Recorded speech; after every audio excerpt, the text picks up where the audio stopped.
Welcome to another episode of Whitetail Rendezvous, coming to you 6 days a week as we interview whitetail experts and hear their traditions and personal stories of the hunt.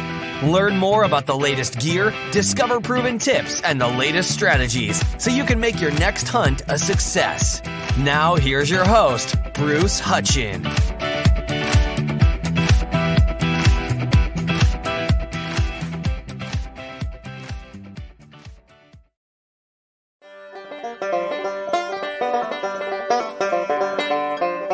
Hey, folks. Welcome to another episode of Whitetail Rendezvous. This is your host and executive producer, Bruce Hutchison.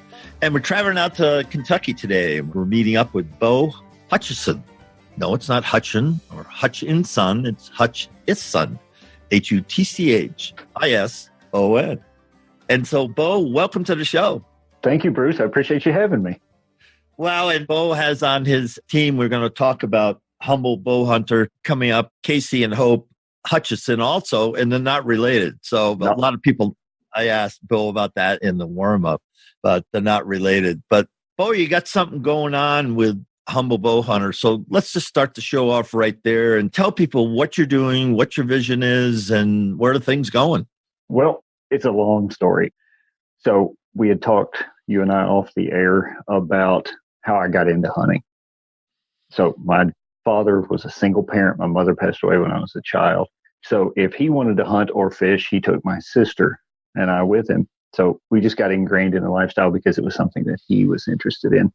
And then over time, as I got older, I spent more time alone in the woods by myself. And so in 2005, I was already exclusively a bow hunter, and I booked a trip for my best friend and my father. We were going on a feral hog hunt. And everybody said the same thing. Oh, you've got to make sure you make a really great shot on those. You got to shoot high poundage. They're vicious, right? I'm sure you've heard all that. So I had a Matthews switchback at the time, 70 pounds. And I bought a 3D hog target from a local sporting goods store. And I spent every night just pounding that thing from every different angle I could think of. I want to make sure I make a quick, ethical shot. I don't want to get eaten by a pig.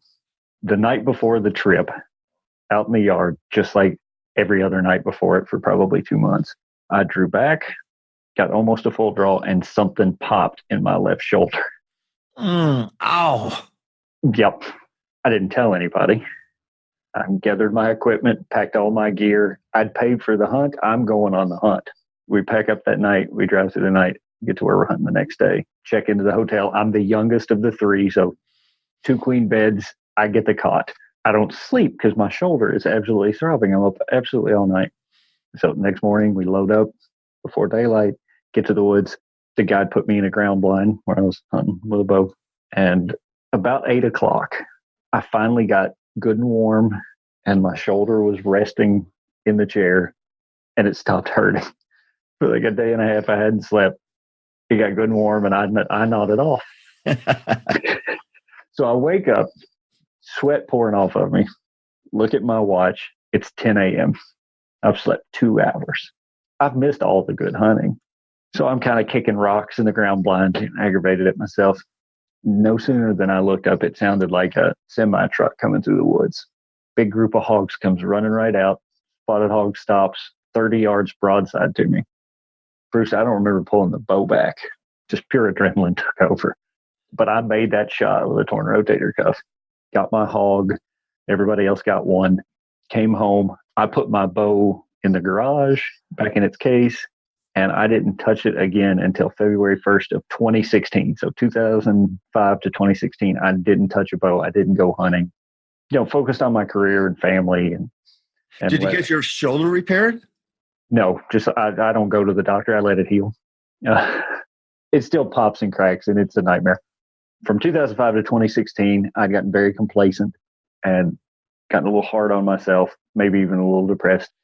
And I'd gained about 100 pounds from where I was in 2005. How big a guy are you normally? Right now, I like to walk around at 6'3". I like to be between 185 and 190. I'm not a very big guy, but I like to stay lean. So I'd gotten to be a pretty substantial boy. And actually, I was listening to a podcast the last day of January in 2016, And one of the guys that was on the podcast was Cameron Haynes. I'm sure you're familiar with Cam. Yeah, I just met him at ATA 2019. Super good guy. Super dude. Yeah, he's awesome. And on this podcast, he was talking about his fitness routine, lift, run, shoot. And I went home that night. I was thinking, I used to really love shooting my bow. I lived for it. I mean, my middle name is Bowen, Bowen, which is Celtic for the archer. So it's sort of in my blood at this point. Uh-huh. I got my first Fredbear Panda when I was 4. I've been around archery for a long time. So I got to thinking about Cam's idea. I thought, maybe I should get in shape. Yeah, I want to get back into bow hunting. I'm going to deer hunt this fall. So I made a goal that by September, I wanted to lose 70 pounds. I wanted to get proficient with a bow again. And I went at it, Bruce, really hardcore. I lost that 70 pounds I was after in 114 days. Wow, that's pretty quick. Yeah, too quick. It wasn't healthy. I ended up doing a 40-day juice fast. I didn't eat solid food for 40 days. Yeah, not the brightest thing I've ever done in my life. That's intense on your body. Oh, for sure. Yeah. I mean, my vision went bad. My hair really, really thinned. It was not a good plan. But I made the goal weight that I wanted and felt good that I could walk around. And through the exercise, it got me out of that depression. And I think archery and the workouts really helped with mental health on that. It gave me something else to focus on instead of the sky is falling. So that really changed a lot for me.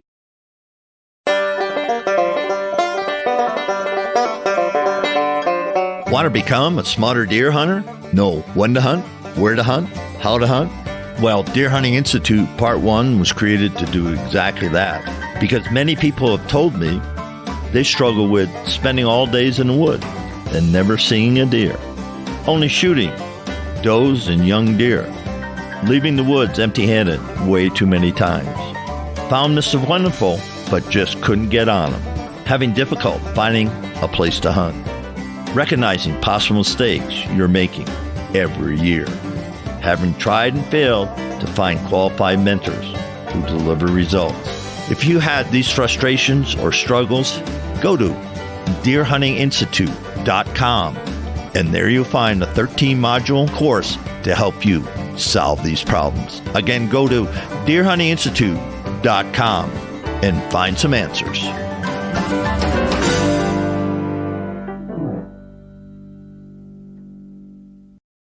And you're not the first person that I've talked to on the show. As people, we talked to them in the warm-up about who've been through some stuff.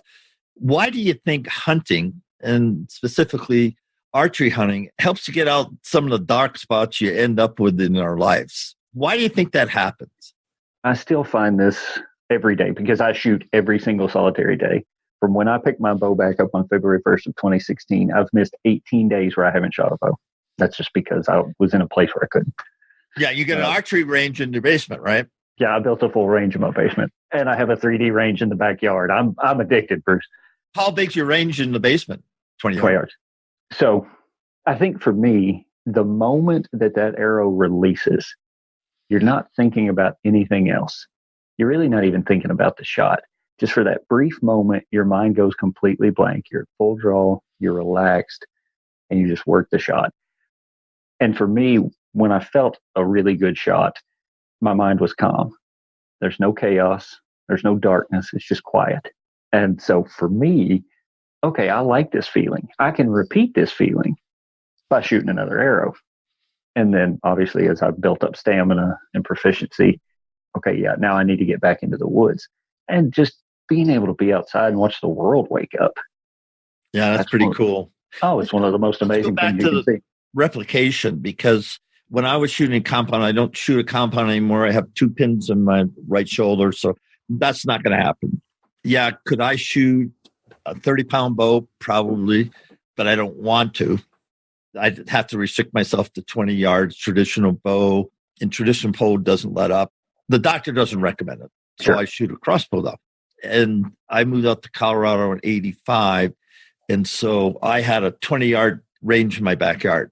And every day I would work when I was home, every hour I would just go out and shoot one arrow. Mm-hmm. And I got to the point where I would shut my eyes. I get to my point, I get to my anchor position, shut my eyes and release the arrow. That's where I got to. And people would watch me and they'd So it's all muscle memory. It's not hard to do, folks. It really isn't. But you need to do it for hundreds of arrows. But Exactly. once you do that, and I shoot fingers, I don't shoot a release, or I shot fingers. So what I'm trying to get at, folks, it's all into that Zen in the mind, and you can read books and listen to YouTube, but you get to the place that some guys call it the zone, but you're just there where everything else is gone. It's just like when I take a shot, even now, everything else stops. And it's just me focusing on pulling that trigger. And, I have a red dot on my crossbow. So keeping the red dot where it needs to be, taking a breath and letting go. And I shoot my rifle the same way. I shut my eyes, take a deep breath, let half it out, get my heart rate where I want, open my eyes, and pull the trigger. Mm-hmm. I mean, and it's pure peace. It's not even peace. It can't even say that because nothing else really exists. I don't know if I'm articulating effectively, but folks, no matter where you are, if you can get to that place, it'll help you in so many areas of your life. What are your thoughts on that, Bo? Absolutely. And you're right. I say a moment of peace or Zen when that shot breaks, but really it's just nothingness. It's the ability to shut all the thoughts, be focused on the moment, and just live for just a second. Just pure, it's a heartbeat, quiet. Really. Yeah, absolutely. And I think no matter what you do, if you find a hobby, if it's rifle hunting or target practice, if you can get yourself to a point where you can enjoy that moment and you crave more of it, it almost becomes an addiction. Well, I guess you could say with me, archery has become an addiction. Well, yeah. With a range in your house and you've been shooting straight for a number of years and you got yourself into a good place as opposed to a place that was dark. Oh, absolutely. My mental health, thanks to archery, is totally different. I am a much happier human being because of that. And that's sort of what got the idea of Humble Bow Hunter started. So I started documenting my weight loss journey just as something more for me via Instagram. One of my friends said, "Hey, you're losing weight pretty quick. You should take progress pictures." So I did. That's how it started. And as I would write about my workout or what I did or the progress I'd made, they started to get a little bit longer. I started to get more people following and more messages like, "Hey, maybe you should write a little longer for them." So the idea of writing a blog had been in my mind for a while. And I actually have a journal that I take with me to the woods. So if I'm sitting there and it's quiet, I can actually write when I'm out. So I'd always liked the idea of writing as a method of therapy, I guess. So I started writing a little bit, started a blog on my personal website, bohutchison.com. And really the purpose I wanted to do with this is I wanted to show people we can talk about hunting and it not be about the score. It's not about who killed the biggest deer or who has the best equipment. It's about actually enjoying the sport of hunting because you talk to enough people in the industry. Not only do we get hate from anti-hunters, there's a lot of hatred and jealousy in the hunting community as a whole. Well, yeah, we're not our best friend. Exactly. Rifle hunters, they talk bad about bow hunters. Even in archery, traditional bow hunting, there's guys that you're using a compound. You're not doing it right. Heck, I'm using a crossbow. Right. Where's that put me? Right. You're getting bashed from rifle hunters and from bow hunters. That was my idea that I don't care if you kill a spike. If that deer is a trophy to you, if you eat the meat, you make an ethical harvest. If you're happy with it, I'm happy with it because you're outside, you're enjoying this environment that I love so much, that I strive to be in every single solitary day. Yeah. I'll just echo that one of my first guests was Brenda Valentine. She was a friend of Judd Cooney's, and I knew Judd, hunted at Judd's farm and blah, blah, blah. So she got on the show, and one of the things she said, "Bruce, it doesn't matter where you hunt, how you hunt, how much your hunt cost, didn't cost. It said, if you're out hunting and you take a game ethically, legally, then be proud of it. It's your hunt. It's nobody else's hunt. And you don't have to say, oh, gee, it's not the biggest. It is that. You pulled the trigger, you harvested it. So be darn well proud of what you've done, because a lot of people will never hunt, will never harvest their own meat. Right. I've got a couple of trophies on the wall, and they're special trophies to me, and they always will be. All the things that I've shot on the wall, most of them when I moved into my condo, I had to sell because I didn't have the room. I sold them all off, and I kept some that are definitely special to me. But I didn't mount that many games. I had some European mounts. But the biggest thing about hunting to me and why I hunt, and looking back over the years I've been hunting, is simply the memories and the people I meet.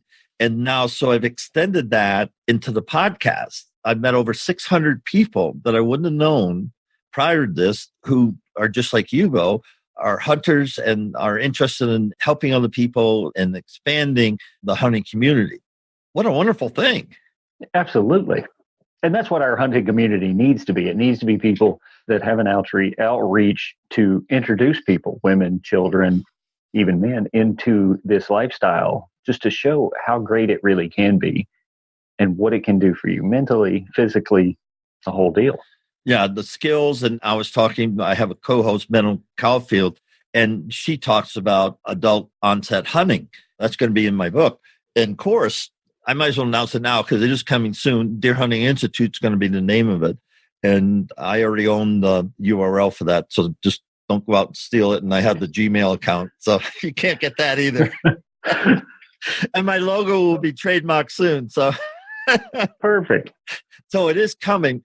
But saying all that, Metal talks about that. And she talks about the 3 R's: recruitment, retention, and reactivation. There's a lot of DNR organizations throughout the country that are looking at the 3 R's and how can they do it better, because everybody realizes that hunting numbers are declining, hunting age is growing higher, and it's guys like you that I look for to help promote what you're doing, because that'll in itself help promote hunting. Right. That's sort of the idea behind Humble Bow Hunter. So when I started my personal blog, there were sort of 3 things that I inspired to in life. And they're on my logo: be happy, be humble, and bow hunt. I want to make an impression on at least one person every single solitary day that makes their day better. I remember reading a quote years ago that said, go a day without complaining and see how it changes the world. And that stuck with me. And I'm a pretty happy guy, Bruce. Like, life has been really good to me. I've worked really hard. I've had success in my businesses, more success in my business than I have in my hunting career, but that's okay. And I want to be humble and be thankful for the gifts that I've been given and the ability to go out and enjoy nature. And more than anything, I want to shoot a bow. I want to bow hunt. So that was something that came out when I started writing my blog. And then actually this year at the ATA, the Archery Trade Association show, is where the idea of Humble Bow Hunter came from. Did it really? It did. It hit me while I was there, because you've been there. There's so many people there that are only looking to self-promote. We want to get a pro staff deal, or what will certain company give us for free? And that's not what this industry is about, or it shouldn't be. And I got to thinking about it. Okay, I want to develop a platform where I can bring people in that I really trust, that I know have good hearts, that they're in this for the right reason. So I reached out to several people that I knew, half through social media, the other half that I knew personally, and said, guys, here's what I want to do. I want to start a site that's all about positive experiences in hunting. You don't have to show a picture of your harvest. If you never put a picture of a dead deer on there, I don't care. I don't care how often you write. I want you to share recipes that you use for wild game, family recipes, hunting stories, just life lessons that you think that may help somebody that's in a bad situation or having a bad day, just to lighten their mood a little bit. And I've been really, really lucky to have some really good friends on this. You had mentioned Casey and Hope. Hutch has a little Hope. They are absolutely amazing people. Yeah, they are. And even though we are not related, I will claim them as family any day. I would too. Yeah, they're super amazing. I've got a lady, a mother, and a hunter from Canada on the team, Holly Heyer. She's a personal trainer. So we're working on doing some fitness routines, some workouts on there to kind of keep people motivated. Melissa Blair, she's with an organization called Wildlife Women of Kentucky. Yeah, she's going to be on the show right after you. Oh, you'll love Melissa. She is absolutely one of my best friends. She is a pure soul. She's just one of the nicest human beings you'll ever meet. And she's got a great life story to tell. This girl has no quit in her. She's just phenomenal. So there's another married couple on the team, Brian and Brenda McFadden. I actually met Brian on my way to yell at him, Bruce. I was very irate with this man that I'd never met. I'd gone to a 3D archery tournament. It poured rain all weekend. The very last target was a turkey. It was about 25 yards away. I make a reasonably decent shot a 10 on it. So I wasn't terribly mad. I go to pull my arrow as I'm walking back the course. Something catches the toe of my boot. The course had been set up. You had to cross a stomped down woven wire fence. I didn't see it on the way up, and I definitely didn't see it on the way down. So the toe of my boot catches. I go end over end into a small creek, completely soaked, covered in mud. The course wasn't properly marked, so I'd walked for hours trying to find targets. So I was just upset, having a bad day. So as I get closer to the clubhouse, I see this fella and one of his friends who I've now become friends with. They're sitting on a coffee table. Well, I'm going to give this guy a piece of my mind. You need to learn how to mark a course. As I get closer, Bruce, I can hear him start laughing. The closer I get, the more I start laughing because I realize how ridiculous I look. I look like Pigpen. I'm just completely covered in mud. And as soon as I talked to that guy, I realized he is somebody that I have to associate with because he's just a great human being. Brian McFadden, he's the president of a club here in Central Kentucky called Christian Archers of Kentucky. A really good Christian man. His wife is a super strong Christian. So they bring another side. Brian loves to hunt as well as Brenda. She doesn't take archery as seriously as Brian. He loves to shoot all the time. He's like me. He shoots every day. So she incorporates the aspect of, yeah, I like archery. I like hunting. But here's what I have to deal with a husband that's addicted. So I've got a really good team of people to share life stories and encourage people. And that's really what the goal is going forward is I just want to be a place where people can come. If you want to read something just to make your day better, realize that hunting isn't about how many deer you kill or how big they are, any of that. Just a place for the community to come together without jealousy and people hating on you. So can somebody find you on the web? The new site is humblebowhunter.com. We also have an Instagram account at humblebowhunter. The Facebook page, I'm more of an Instagram guy. I think most of the people on our team are. The website has links to all our personal Instagrams, but there is a Facebook page. It's humblebowhunter.com spelled out. But really, if somebody wants to get a hold of the website, you can subscribe to the blog so you'll get updates when new stuff's posted. Like I said, it also has all our personal links. So if somebody writes a story and you want to know more about it, you're more than welcome to feel free to reach out and discuss that topic with the author. That's great. A lot of people talk about all the things that you have, but talking to Casey and Hope about what you got going, Bo, it seems like you've got to head in the right direction. I guess that's what I'm trying to say. And I'm just happy to have you on to meet you and to talk about Humble Bow Hunter and people that you have, and also find out how you're shooting with your shoulder. What's that look like now? That's the one aspect that I should have been more focused on years ago was the actual physical limitations I had when I was preparing for that hunt. I work out, I won't say every single solitary day, but 6 out of 7 days I work out and I primarily focus on building my shoulders just for archery. And most nights I shoot 50 to 100 arrows every single night. So, I'm getting plenty of work done there, but I think my injury came from me not being prepared for what I was trying to do, my own limitations. So now I really take that into consideration and try to build myself, one, so I'll have more stamina when I'm in the woods. Right now I'm training I'm going to go out and shoot the Total Archery Challenge in Salt Lake this year. Are you really? Yep. So the terrain, being a Western hunter, I haven't gotten to experience that. Get on your roof and start slinging arrows. That is actually part of my plan.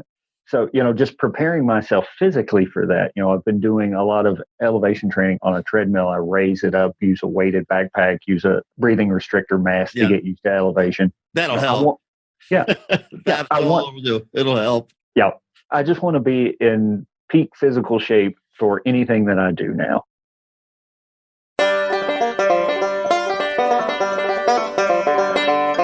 Do you want to become a smarter whitetail hunter, knowing when to hunt, where to hunt, how to hunt? Over the past 4 years, people have asked me, hey, I'm struggling with spending all day in the woods and never seeing a deer, only getting opportunities at doe or young bucks, leaving the woods empty-handed too many seasons. Located the deer of a lifetime, but just flat out missed. Having difficulties finding a place to hunt, recognizing mistakes that you're making over and over again, and you want to eliminate them. Having tried and failed to find qualified mentors. Well, you've come to the right place. Why? Because Deer Hunting Institute Part 1 was created by me, Bruce Hutchison. It's a 13-module course that'll talk about being lost in the deer hunting forest. Never hunted. What is a hunter? What is an adult onset hunter? What rules apply? Finding a mentor, choosing a weapon, finding a place to hunt, scouting a hunt location, stand sites, stand access and exit, reading sign, and when to hunt. All these are available for you at deerhuntinginstitute.com.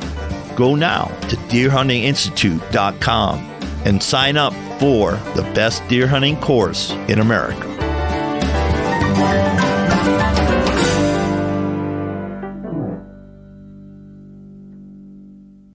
I'll tell you what, here's what you do. Are you going to drive to Salt Lake City? No, I'm flying out. Oh, I was going to say, if you're driving, come by here and we'll do the Manitou Incline. It's only a mile. That's all it is. What's the elevation?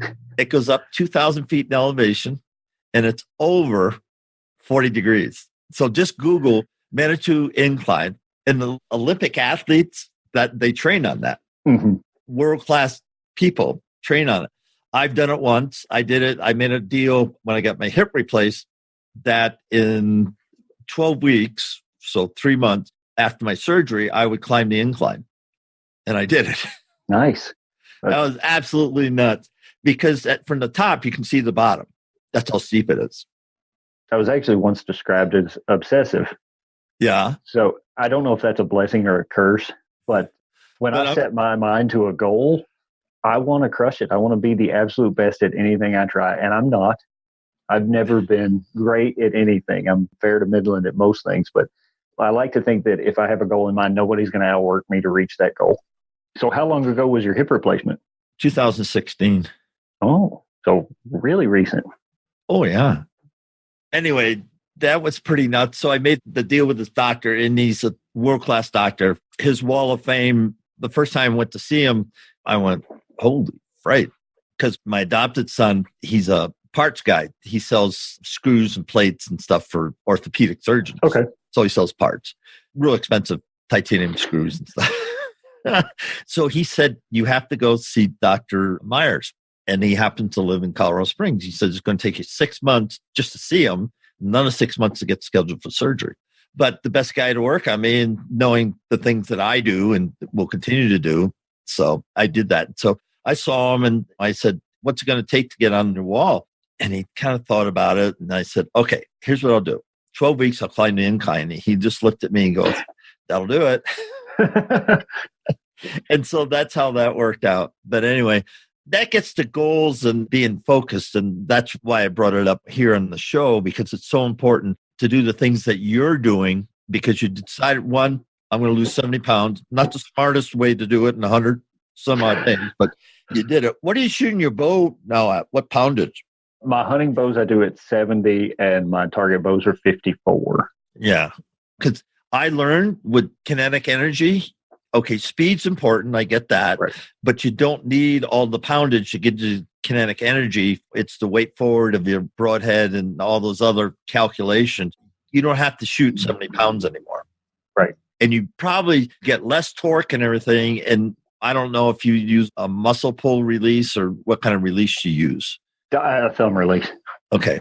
But I shoot it very similar to a back tension. I try to work the shot.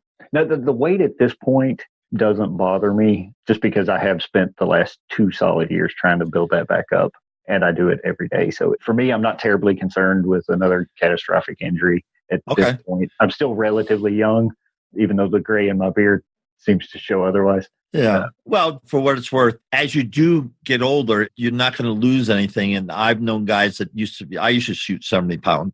And then as I get older, I kept just dropping it. Mm-hmm. I've got some friends that I shoot with occasionally that they started in 3D archery when it was 90-pound bows with no speed limits and that kind of thing. You're just asking for trouble. You're asking to destroy yourself. And for me, for what I primarily hunt here, white-tailed deer. 30 pounds at 20 yards, it'll kill them. Right. They're a pretty fragile animal, all things considered. Very much so. So I don't need 70 pounds for that. But I'm at an advantage because of my draw length. I'm a pretty big boy, but my draw length is 31 and a quarter. I gained some extra speed there. Yeah. Which is why I typically, with the weight of my indoor arrows, I like to stay about 54 pounds. That will keep me under the ASA speed limit. So 3D archery. What are you shooting on your hunting bow? What's your setup now? I have bounced back and forth over the last few years. I've been completely in love with the carbon riser bows from Hoyt. Last year, I harvested my deer with an RX1 Ultra, the 34-inch axle bow. Actually, the Cam Haynes edition. Hoyt sent that to me, so that's pretty cool. But this year, for hunting setup, I'm going to be running the new Traverse. It's 70 pounds, 31 and a quarter. And what kind of release? Who makes your release? It's actually a Knock to It by my buddy John Dudley from Carter. I've tried everything in the world. There is nothing that fits me better than that release. How about your arrows and your broadhead? Easton, as far as arrows, I haven't decided this year if I'm going to run 4mm Axis or 5mm FMJs out of my hunting setup. I've got to do Go to FMJs. I haven't done any testing on the new T64. And these are free shout outs for these companies, folks. We're just talking. Yeah, but if Easton wants to send me a couple dozen arrows, I'm not going to complain. But the new T64s look really, really interesting to get like we talked about, the FOC, to get that where it needs to be. As far as broadheads, Thorn broadheads, it's a mechanical broadhead that's completely self-contained. Why mechanical? I've never been a mechanical hunter, so I have to ask the question. After I've tested several, I grew up shooting fixed blades, but now just the field tip accuracy that they can get with some of these broadheads, the Thorns, I know when I set my hunting bows up with field tips, I can screw in a Thorn broadhead and I can shoot it at 100 yards and it will hit exactly where I want it to hit. Isn't that amazing? Yeah, the science and technology behind it now is just 100 yards and you're worried about knocking knocks off, right? Right. So we talked about my indoor range at 20 yards there. My backyard is the 3D range. In the front yard, I have it set up.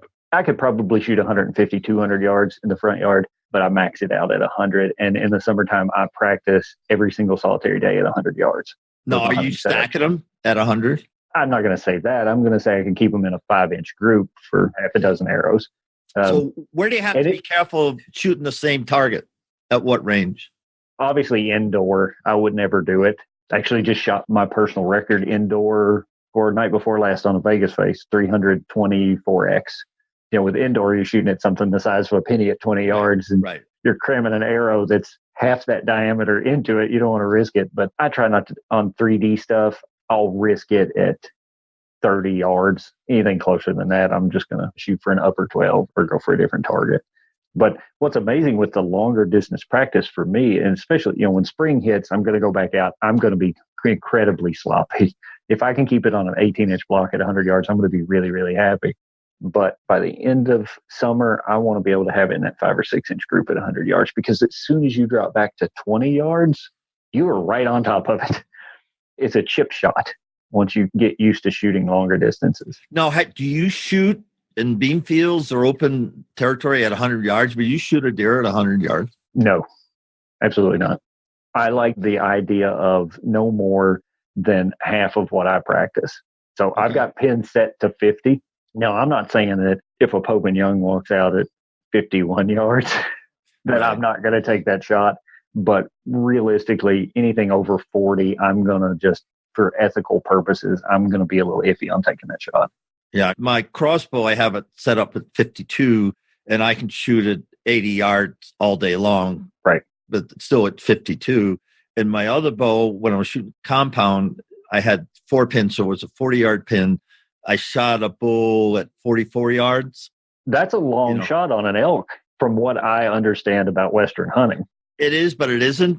I know guys that will shoot a lot further than that, but that's my own 8-inch on the elk because their lung is the size of a basketball, if you want to think about it that way. So you've got a lot of room, and terrain up, down, wind sometimes, but that was just mine. And my first bow, I never shot over 30 yards. I think it was a 55-pound, 50% let off. Mm-hmm. My first whitetail was at probably 26. It was under 30 yards, my first whitetail. And I shot him out of a pine tree, no stand or anything. I just climbed up into a white pine and he came right underneath me. I could have dropped on him like a cat, but he just walked out and perfect broadside shot. And he never knew I was there. It was kind of fun. It was ninja, pure ninja style. Which sometime when you and I have more time to talk personally, I'll tell you another part of the story about that hog hunt, about somebody jumping out of a tree. I think you'll enjoy that. Another thing I think that's really helped my shooting recently, I met a guy at a trade show, titanium archery products, selling stabilizers. What kind of science can there possibly be in a stabilizer? You put weight on it, you figure out how long you want it, it makes your shot steady. I'd run target bars on my target stuff, short bars, even. He's been on the show. Tap has been on the show, by the way. Sam is insanely intelligent. Oh, I don't like to think of myself as a terribly bright guy, but I just feel so incredibly stupid talking to him. No. The science behind it is really amazing. But I met him at a trade show and he said, shoot my product. So we went to the shooting lane. I had my bows there for display purposes, took all my junk off of it, put his stuff on. And my first shot, Bruce, I knew this guy's onto something. The noise reduction, the hand shock reduction of these products. And he actually just introduced a new line for target archery, the hybrid series. So it's part titanium and it's part carbon fiber. So it really cuts the weight down. That has been absolutely amazing. I'm not the best target archer. A 300 is a very rare thing for me. I discovered target archery in the fall of 2016, right after I got started back. I went into a bow shop and was talking to the guy after a day in the woods. And he said, do you shoot target archery? I mean, I shoot at a target. What's target archery? And he takes me into the back and he shows me they've got a 20-yard indoor range with Vegas set up. Now, I could hit that little thing 30 times in a row, sure. And that was a very humbling experience.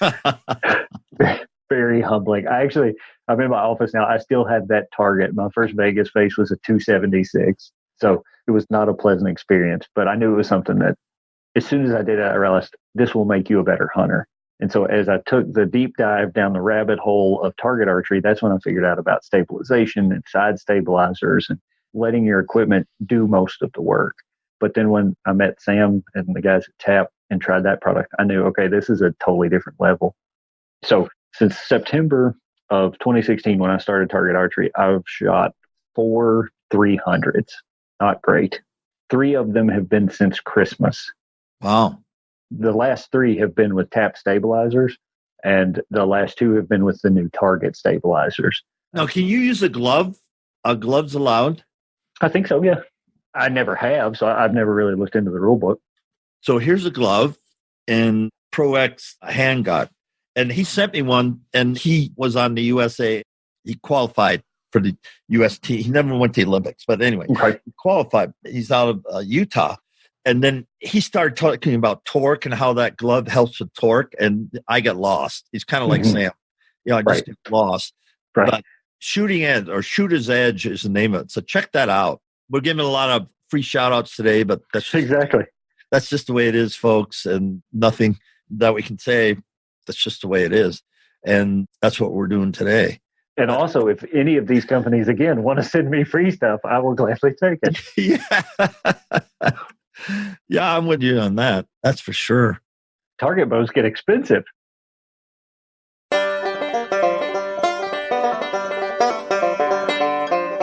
Hey, thanks for listening to the show tonight. Before we go, can I take a moment and say thank you? Listen, as we started the Whitetail Rendezvous podcast journey, we had no idea what to expect. But after 4 years, we received a ton of feedback from our over 400,000 listeners and climbing to 500,000. Speaking of which, we are now closing in on over 600 featured guests. Thank you. And a quick shout out to all those who have left an iTunes review and your feedback. I get those and really appreciate it. And it's awesome to see what you have to say, and we do read every single one of them. And I just want you to know that I am incredibly grateful for your kind words regarding the show. And all of the ratings and reviews help us attract more listeners. And if you're one of those new listeners, welcome. Great to have you.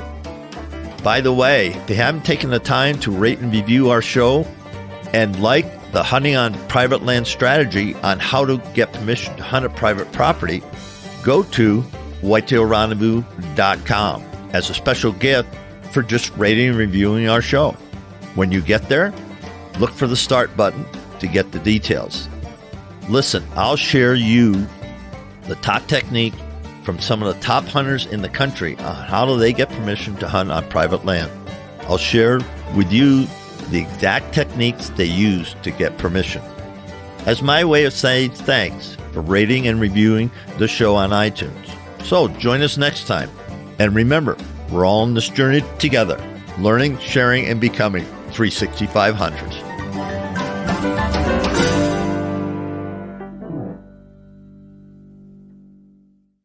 Anyway, having said that, we talked about Humble Bow Hunters. We talked about your team. We talked about the journey, and we've got just a couple of minutes to wrap up. So you shared a little bit about the mission of Humble Bow Hunter. Let's talk about what you think the future holds. I've never really planned anything in my entire life. I've just been one of those guys that I work really hard and I've gotten lucky quite a bit. And I really think that Humble Bow Hunter, I want it to take that same approach. I want it to be a bunch of really good people sharing ideas, growing a community, and it will become what it's going to become. I don't think that it will ever be an online magazine or as well known as you are in the industry, that kind of thing. But I just want it to be something that we as a team use as therapy, and it helps other people. So I have no major goals for this other than just to help people. That's pretty good in and of itself, that simple thing. You said something about going through a day and not complaining. And I read something by Darius Forex, and he said gratitude. How many times, and I'll raise my hand again on this one, how many times, I'm not grateful for all the sunrises and sunsets I've been able to see and the places I've gone and the people I've met. And that alone, it's like, oh my goodness. And sometimes I'm not grateful. And I think if I would just go, wait a minute, hey, give it a rest. Your quiver's one full, your kids, and you got a lot to be grateful for. So that's kind of what I'm trying to work on. Humility, sometimes, I get off, but I've never been a bag of chips and all that, or I wouldn't be able to do what I did with Whitetail Rendezvous because they see that right away and it's just not going to work. Right. I think hopefully that people will just share it, kind of spread that positivity. If it never makes me a cent, I'm okay with that. It probably never will. I have been very fortunate in my career and I love what I do, which makes it even better. So this is just a hobby that has turned into a passion, the helping people and the archery, because I have been fortunate and I'm not ashamed to admit that I've worked really hard to get where I'm at, but I'm also not ashamed to say that I can do better as a person, as a human being. I can love harder. I can dig deeper. I can try harder. And I just want other people to do that. So life is really not as bad as you think it is. One of my blogs, I write about my dad and I took another trip pretty recently to Texas. The first morning, he sees 13 hogs. He takes a picture of them with his cell phone. Doesn't shoot one. He just takes a picture of them. Of course, we paid money to go down there and hunt. I didn't see or smell or hear a hog for 4 solid days. Oh, my goodness. In Texas. And I was pretty upset on the ride home that I didn't harvest anything. But on the website, there's a blog called The Wrinkles Show You've Laughed. And my dad says something that's absolutely prophetic and not a very profound man. I love him absolutely to death, but it was just very out of character for him. And the 3 sentences he said to me really made me realize, it's not about whether I killed a hog or not, or whether I paid for his hunt and he took a picture of a hog that I can take home and eat. So I think that's what really makes me think it's the memories that were made. Mm-hmm.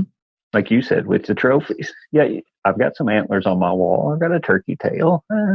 Fan. I'm okay with that. But really, it's the journey I've taken with my friends that have gone hunting with me, or the lessons I've learned as a solo hunter. 99% of the time, I hunt completely alone.